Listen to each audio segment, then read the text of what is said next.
This is the Bizgnus Podcast, one-on-one conversations with experts in business and personal development. Even in these days when it seems there are more job openings than people to fill them, those looking for work should treat their references as a treasured asset. So says Jeff Shane, president of a company that checks references for job seekers. He says it makes good business sense and is simply respectful professional etiquette to stay in touch with former bosses, because this will pay dividends many times over when they provide favorable professional references. But Mr. Shane says sometimes job seekers are quietly and effectively blackballed by what they thought were solid references. Jeff Shane outlines the problem and offers solutions in this Bizgnus podcast. You folks are saying etiquette. Whatever happened to etiquette, we may ask, but etiquette is really important when it comes to taking care of your references. Why do you say that? Etiquette is important, one, as a simple consideration, because the person that you are asking to serve as a reference is doing you a favor. They are taking their time. And so as a common courtesy, one might argue it's appropriate to follow certain rules of etiquette, but it is also very much in self-interest to do it because you will want over a period of time, maybe to use that reference a number of times. You will want them to put you forward in the best possible light. And so it not only helps to be courteous to your reference, but to determine, are they willing to be, and to what level of enthusiasm do they have to be a reference? You don't want to offer somebody up and assume that they have your back, or offer them up because they say, oh yeah, I'll give you a pretty good reference there. So often they say they will and they do not. So, which leads me in a moment to another service that we offer that might help confirm that. But aside from the etiquette aspect of it, it gives you an opportunity to coach the reference a little bit and say, for example, the kind of position I am looking for is this, the kind of skills that they are really honing in on are these. And it would help if you are contacted to just simply not say, oh, Don, yeah, he was a great guy. Yeah, I can recommend him. It would be helpful if they would say, Don, yeah, as far as his technical skills towards the job at hand, he had no equal. He was a quick study. So it gives you an opportunity to coach them in addition to being simple politeness. Many people assume that either the reference can only confirm employment dates and title. No, that may be company policy, but it's often far from the truth. Some may sing your praises, some may curse your name. The only way you're ultimately going to know for sure is to consider something like a reference check by a neutral third party. And that's what our service does for over 40 years. Allison and Taylor contacts the reference or references of your choice to determine what will they actually say about you when they are contacted by a potential new employer. And typically those references are a former supervisor. They are the most talkative of all. Human resources. In theory, they're only going to confirm dates and title, but they often do more than that. Or it could be a second level supervisor, someone else. Generally, most of our clients have a suspicion of someone that maybe is not as supportive as they need to be, or there's someone that they know sooner or later, like a supervisor. Eventually, every job seeker is going to be asked, may we contact your former supervisor? If you say no, that's a red flag, done deal. You can't say no, but if you offer their name up and they're contacted and they say, not eligible for rehire, then it's hasta la vista. You will never hear from that company again.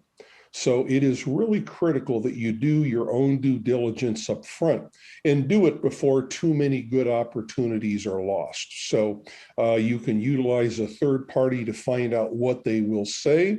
And for the ones, again, that are supportive, going back a moment ago, cultivate your references as a courtesy, and because you never know how often or when they may be needed again. And they'll remember, if you keep them updated and thank them, they will remember it and appreciate it more so than if you do not. I had an aunt who was really just gung-ho on sending out thank you cards or little notes just year-round for the littlest things. Are those still something we should consider, or just send an email? Good. I like your aunt's way of thinking. I think it's a good idea. Arguably, not enough people do it anymore, but I think it's a very good idea. Maybe a simple $10 card for Starbucks or whatever. It could be any number of things, or a nice Christmas card at the end of the season. I think it's a really good idea. And email is better than nothing at all. But emails can be a little bit impersonal, and B, emails, a lot of them end up in spam folders. So people that you intend it to go to never even actually see it. So I would say at a minimum, Don, a courteous phone call is always a good idea, both to thank him and as a heads up and say, hey, Don, you might be getting a call here from Microsoft. I made application 2 weeks ago. I've had 2 interviews, and it's clear the skills that they really are looking for are these. So if you are comfortable with it, it would be very helpful if you were contacted to talk about my abilities in that context. So, among your clients over the years, Jeff, have you had any that have been just flabbergasted when you've told them, you're getting blackballed by X, Y, and Z, and what you tell them they're saying about them? More times than I have gray hairs on my head, Don. Yes, that is unfortunately it is a very common rude awakening to many clients. Sometimes the client suspects they're going to get a bad reference because of unpleasant departure from the company. But many other times, they are totally surprised. And in my years of doing these, I can recall 4 specific instances where our client offered up a favorable letter of recommendation, written letter from the person saying, they were great and, I can highly recommend them. And yet when we conducted the phone interview, they went 180 degrees the other way. So that would be a more extreme example of not only don't have your back, but I've, for reasons of convenience, passive aggressive, whatever it is, are not willing to tell the former employee flat up, no, don't use me as a reference because you will not be pleased with what I communicate. Let's put the shoe on the other foot for just a moment. Many a supervisor is scared. They wake up at night in a cold sweat saying, maybe I should never have given that reference, whatever it might have been, good, bad, or indifferent. Mm-hmm. So what should they be aware of? Their company may say, just give dates of employment and name of job. But what if they slip and say, well, he seldom came to work on time, or whatever it might be? That happens. So with that shoe on the other foot, yes, the reference giver, almost every company out there has a policy, usually somewhere in the bowels of their policy and procedure manual, that says our policy is to confirm employment dates and title only. They do that for their own legal protection. So even if state law allows a certain amount of negativity to be verbalized, the companies do not want that, because from the company's point of view, there is no upside to them to make Don's life miserable. He retired or left, he's long gone. By contrast, they have no way of knowing what you might do. And if you are unhappy with the reference you're getting, you might take legal action against the company. So there is no upside to them. And that's why the mantra is always employment dates and title only.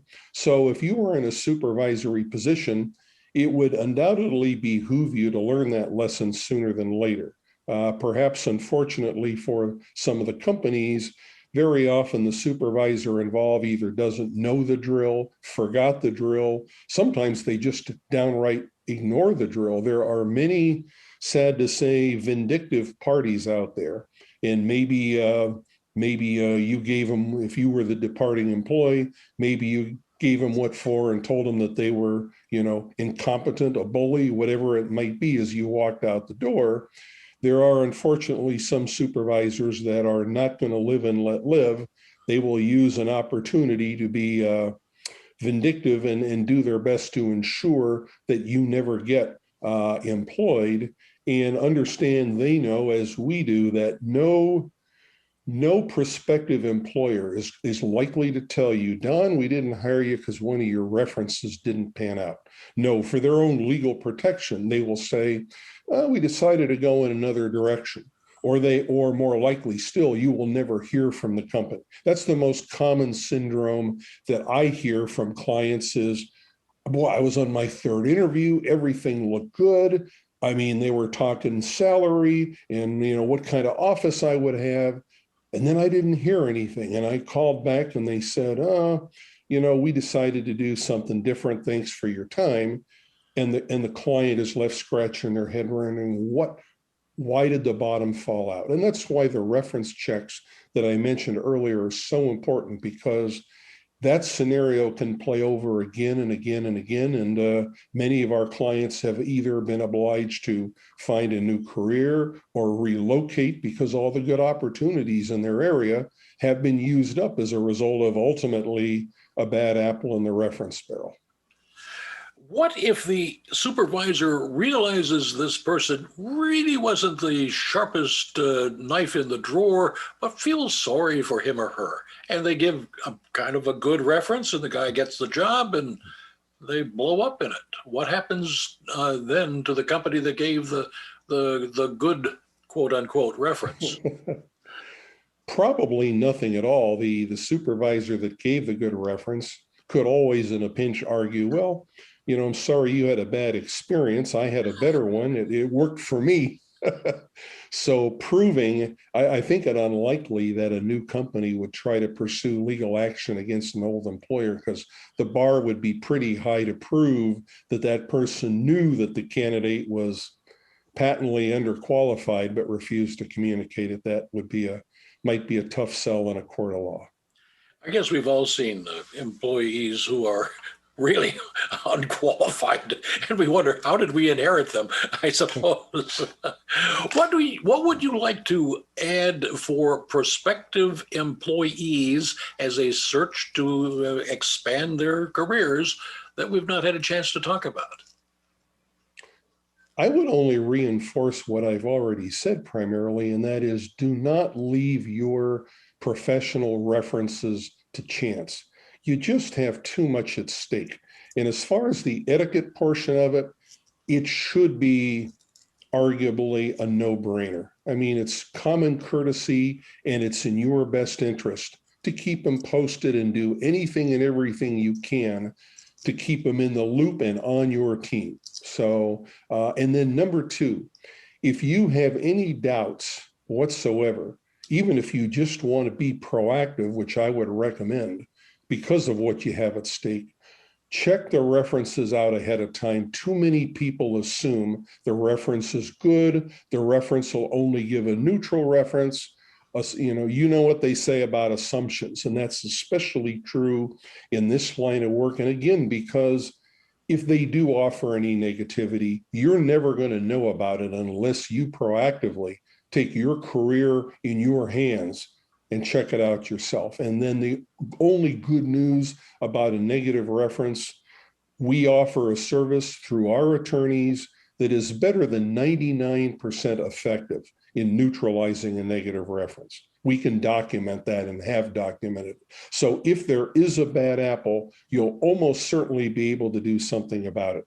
But knowledge is power, and if you don't know it and you don't do anything about it, you're probably going to lose a lot of good opportunities sooner than later. Jeff, give our listeners and viewers an idea of where they can get in touch with you guys. So on the web, it is www.allisontaylor.com. I'll spell that ALLISONTAYLOR, all one word, allisontaylor.com. It is what I'm describing here is called the job reference check, not to be confused with background check, a different beast. We offer the background check too. The reference check is what you want, or call us directly. You may end up talking with me personally. My number is 800-890-5645 Eastern Time. We'd be happy to help one and all. We take what we do very seriously. You've been watching the Bizgnus Podcast. We welcome your input. Send your email to editor@biznews.com. Thanks for watching.